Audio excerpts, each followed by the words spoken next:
Ecosystem, जिसको हम कहते हैं पारिस्थितिकी तंत्र। अब ये पारिस्थितिकी तंत्र क्या है? बोले हमारे यहाँ का तो इकोसिस्टम ऐसा है। प्राकृतिक खेती की जब बात करेंगे तो आप समझ लीजिए कि हमें इकोसिस्टम को पता करना पड़ेगा कि मेरा ये गांव है सजेती वालों के लिए बता रहा हूं।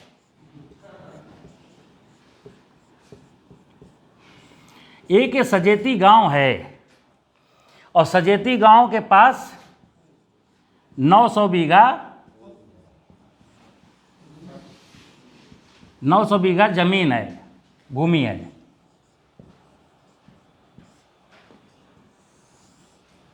और 165 कृषक हैं।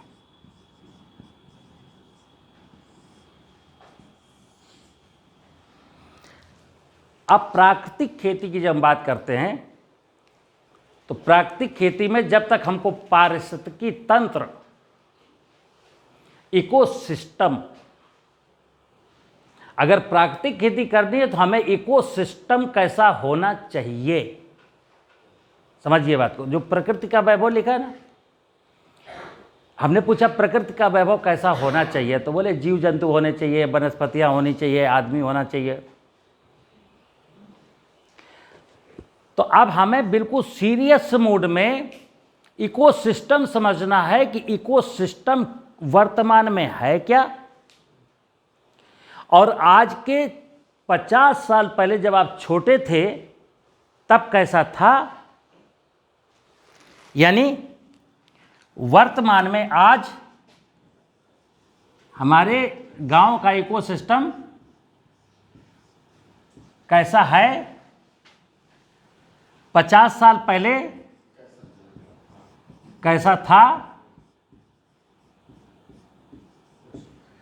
तो 50 साल पहले आपने जो देखा था, आप उसको कहेंगे कि 50 साल पहले जैसा था वैसा होना चाहिए। नहीं, हमारे फोर फादर ने भी कुछ बेवकूफ़ी की थी। फिर सुनिए, कैसा है आपने देख लिया, कैसा था आपको पता है, और कैसा होना चाहिए।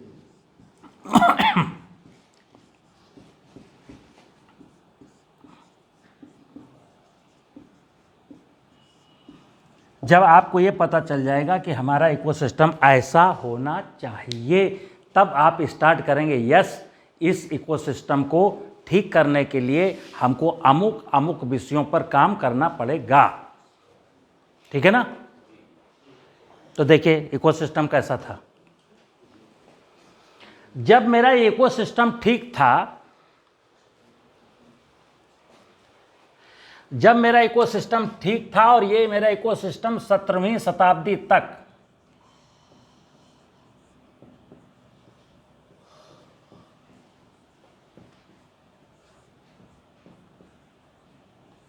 बेशक हम गुलाम थे, यहाँ मुगलों का साम्राज्य था, लेकिन इकोसिस्टम मेरा ठीक था। मैं तो गुलाम था, लेकिन मेरे देश का, मेरे गांव का, मेरी तहसील का, मेरे ज़िले का, मेरे प्रांत का इकोसिस्टम बेहतरीन था। तो मैं क्या था, लोगों ने बोला है कि जहां डाल डाल पर सोने की चिड़ियां करती हों,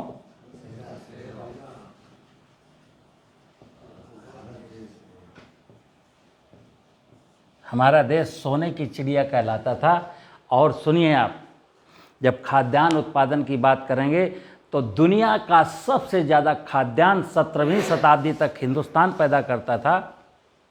और एक अंगस मेडिसन साइंटिस्ट हुए, वो आर्थिक इतिहासकार हुए हैं, उन्होंने लिखा है कि 17वीं शताब्दी तक भारत दुनिया की सबसे बड़ी अर्थव्यवस्था थी। जैसे आज कहते हैं ना, चाइना सबसे बड़ी अर्थव्यवस्था है, तो भारत दुनिया की सबसे बड़ी अर्थव्यवस्था थी। कब थी?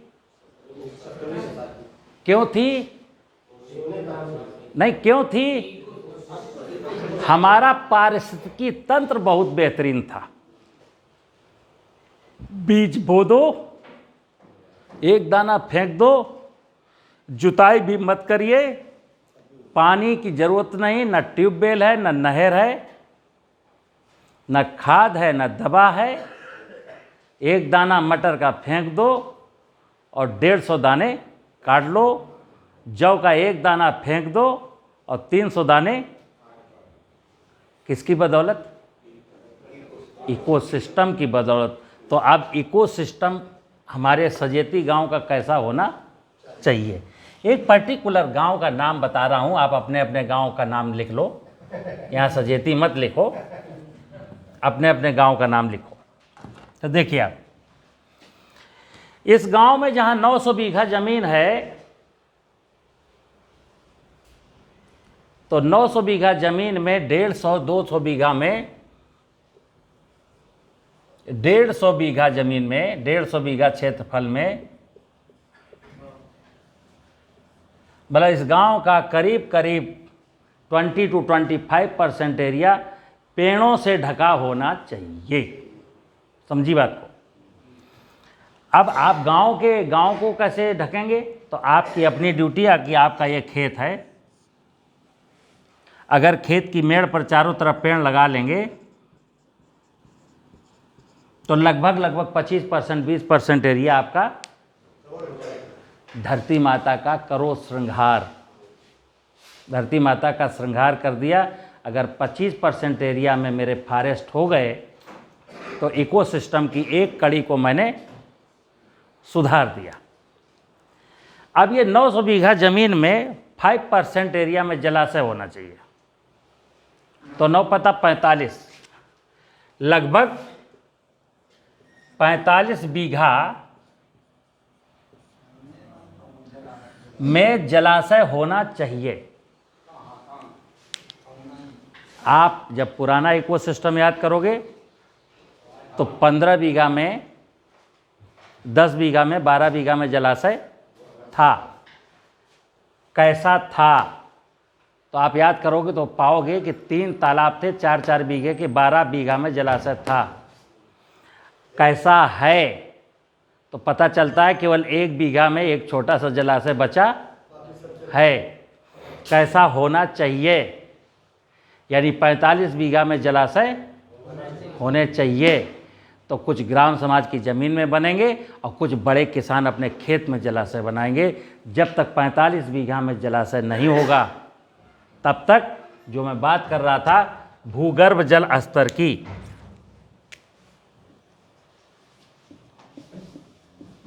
भूगर्भ जल स्तर, अब आप देखना, अगर 45 बीघा में जलाशय हो गए इस गांव में तो ईश्वर साक्षी है, मैं दावे के साथ कहता हूं, आप गेहूं की फसल बो लेना बिना पलेवा के और बिना पानी के काट लेना। क्यों? क्योंकि ये जब 25 फुट पर जल स्तर होगा, नहीं 30 फुट पर, तो नीचे से कैपिलरी सिस्टम से पानी ऊपर खुद आता है और खुद पौधों की प्यास बुझाता है। और इतना तजुर्बा चना मटर मसूर की खेती का आपको है कि 30-40 साल पहले चना मटर मसूर राई अलसी में आप बिना पलेवा के बोते थे और बिना सिंचाई के काट लेते थे। अगर 150 बीघा में क्षेत्रफल में फॉरेस्ट एरिया है तो होगी ग्लोबल वार्मिंग, कहीं दुनिया में होगी, कहीं दुनिया में ग्लोबल वार्मिंग।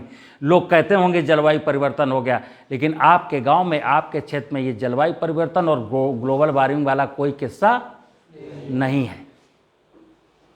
ठीक है ना? तो नंबर 1, 20% एरिया में क्या होना चाहिए ना? 20% एरिया में वृक्ष होने चाहिए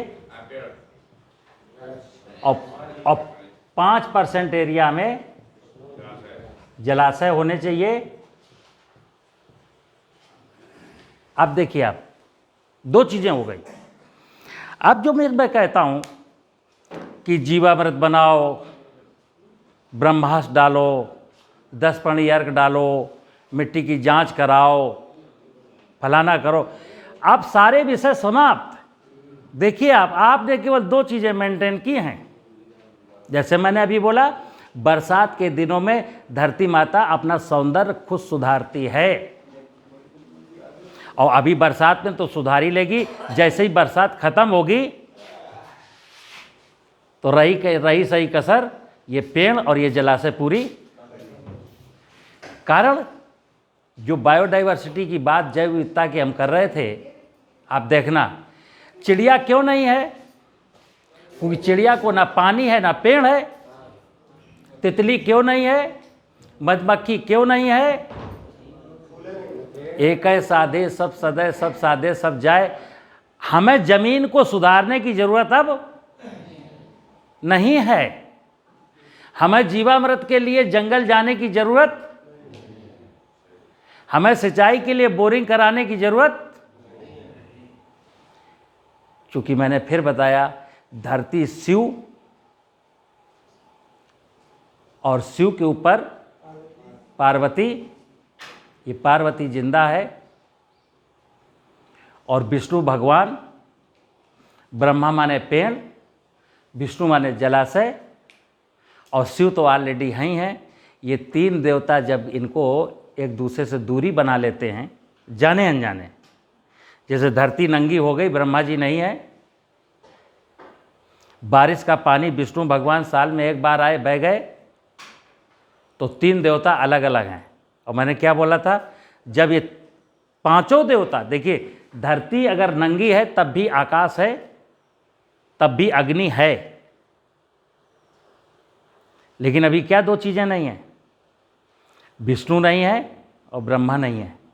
और मैंने बोला था देवताओं के जो 5 महाभूत हैं, ये जब अलग अलग हैं तो देवता हैं, और जब इकट्ठे मिलते हैं तो भगवान बनते हैं। और भगवान की रची हुई माया है। आपको क्या करना है यार, एक साथ मिल तो लेने दो। ये है इकोसिस्टम।